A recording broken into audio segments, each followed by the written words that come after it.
can you, I've asked a couple guys this. The Miami's blitz packages are really good. They're very good at it from an offensive lineman's perspective. Is it as good as you've seen this year, and what makes it so good? In Miami, in itself is very good. That defense they have is they understand schematically what they're trying to get done, and then they execute at a very high level. And it's a very formidable front in its own, and then along with those blitz packages, like you said, it's always a great challenge to go against this crew, and it'll be another exceptional one come Sunday. Mitch, you said it was cool when you sat down, but what is it like to hear what Mike has been through, to see, even though there's still steps to go, where he's at today, just knowing all the work he's put in? I think resiliency is thrown around sometimes, and it can go over your head, or you can, it's overused sometimes. But to me, that's about as resilient of an effort to make it back to this team and be out there. And it was, it was tangible, it was palpable, it was infectious today to see him out there and, lit a spark under us. It was fun. It was just fun to see, and he had a lot of good points to talk about, and to just kind of see where his mindset is and how he's wired, and that's why he's been the way he is, and the player he's been for so long. That's just how he's made. As a fellow leader on this team, you look across the field during practice. What sense do you get? What does his leadership mean to that side of the ball? You know what? Obviously, Josh's leadership means as the quarterback of the offense, but you have several quarterbacks of the defense, I think, at various levels. What does his leadership mean on that side of the ball from your perspective? Yeah, I think his leadership was felt a lot more than people saw, probably, even on the sideline. He was always in those guys' ear. He's been a prolific football player here since the Sean McDermott regime started. He's a guy that coach has been leaning on for a long time, and that defense has kind of rode with for a long time. And I think since Kyle left, you have a few guys like Poyer, Micah, Tremaine, all these dudes that have really kind of shouldered a lot of this leadership responsibility for this defense. And just to have a guy out there who's played at such a high level, understands the defense, can put guys in positions to be successful. It's paramount for a lot of guys to have him back out there. When you talk about the Sean McDermott era, 6 years ago today, he was hired as head coach here. What is his leadership meant to your overall process here and the progress that this organization has made during this time? Yeah, every season's different, whether it be personnel or what a team's going through, or just what's going on in the world. He's one of those guys that he sticks to who he is, his coaching style. Will ask input from guys and doesn't have an answer he's already looking for. If he asks for input on something, he's legitimately asking, and maybe it's not something he agrees with, but he'll still have dialogue with people, and I think that's very cool. He's just a guy that is kind of steady, and it's really cool to see him grow as a leader, along with just a few of us guys, just, learning how to be professionals and veterans. Mitch, these last 2 weeks have been an emotional roller coaster. Sean kind of said it's not a soap opera, though.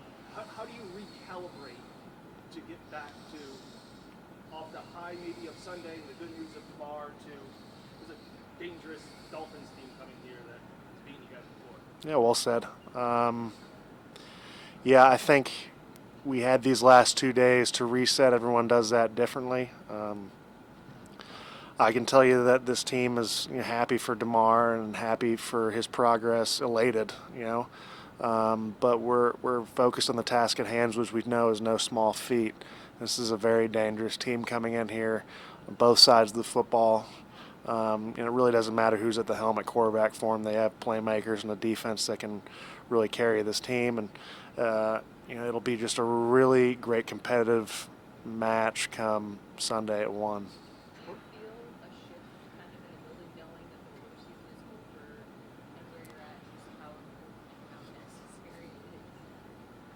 Well, when you're in this position, being in the playoffs, every team in the playoffs is going to say how important this is.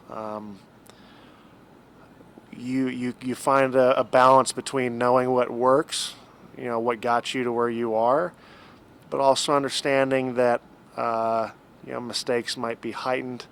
The stakes are very high, the highest in the sport, but not letting that make you too rigid. Still having your personality, still having the fluidity of a conversation or a practice, and not being uptight, because that's when you play outside of yourself.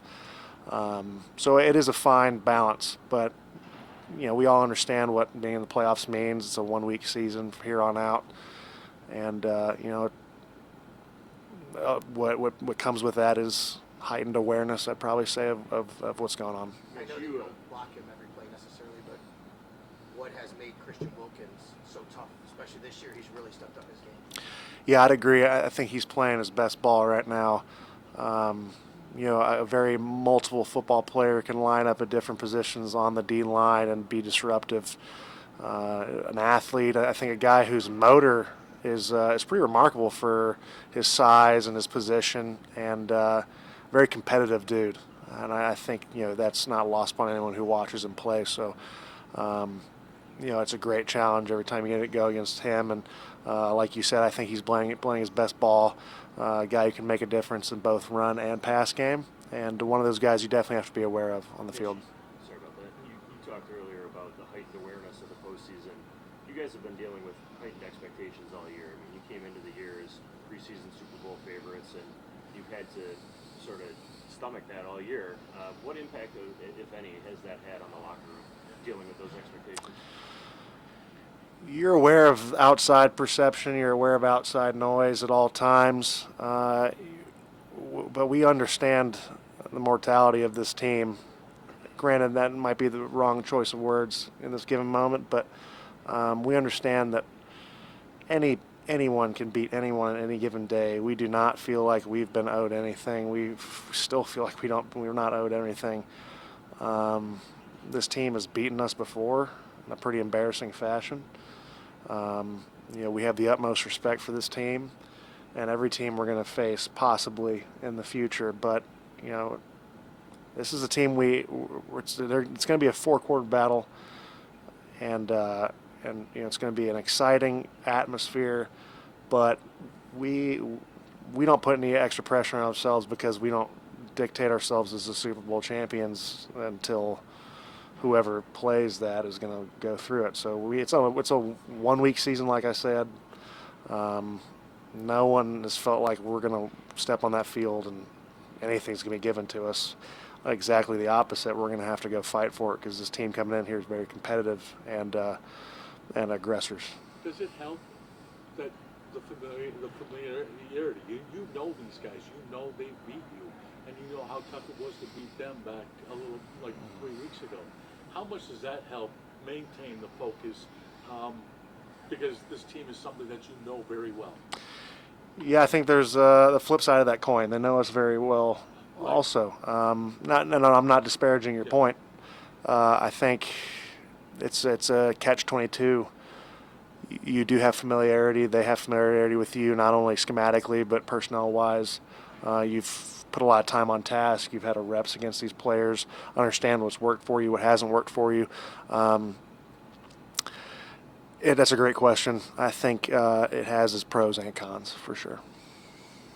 With what Tua's going through with his head injury, and he's been declared out this week, as someone who's dealt with head injuries in the past, most recently this season, do you have any thoughts on what he's going through and how difficult that is for a player, especially approaching the postseason, not to be able to be out there with ongoing? Yeah, absolutely. It's something I was going to, eventually when this all plays out, hopefully reach out to him and just talk to him about the whole situation. Every one of these head injuries is different. You see 1,000 concussions. Each person, has different symptoms, carries different weight with them. I've missed the postseason before with concussions. It's never fun to miss football with a concussion, but especially when you've worked so hard to get to a point. I think in the end, you have people around you that are looking out for you. I think you're aware of the situation itself. It doesn't define you. It doesn't dictate who you are. There should be no. Hopefully, he doesn't feel like there's a stigma about him, even if people tell you, because the only opinion that matters is his and the people. His close family. It's something that'll work itself out. And I feel like I'm not at a point to have an opinion on his playing status where he is, because everyone's situation is so different. I've had multiple concussions in a season. I understand how emotionally taxing that can be. It's nothing you look forward to, but it's part of the game. It's part of the gig, and I think he has strong enough faith and strong enough backbone to understand that this is just kind of what he's dealing with right now. This is a script given him in 2022 that doesn't dictate who he's going to be in 2023 or his status in 2023. But it's one of those things that you got to be conscientious of. Your body will tell you when you're ready, and that's the only opinion he should really be looking after. So there's people in place to tell him when he's safe as well, because sometimes in these situations, not saying in his in general, people have to look out for you as well. So it's a very volatile situation. It's one that the outside perception that and the public has, for some reason, have opinions that they feel like they can dictate what a person should or shouldn't do. It's ridiculous, but that's the nature of the beast, and I feel for him going through it.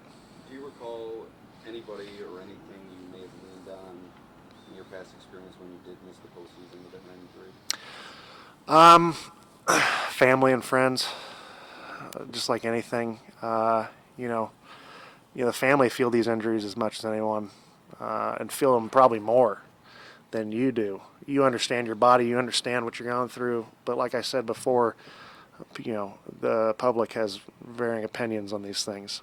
But in the end, all you can care about is your opinions within your circle, whatever he dictates his circle, whatever he deems his circle to be. And eventually, when all this is settled down, when all this is stuff, I'd love to have a chat with him and just kind of have a candid conversation if he wants to. Some people don't want to talk about it. That's fine by me. Appreciate you.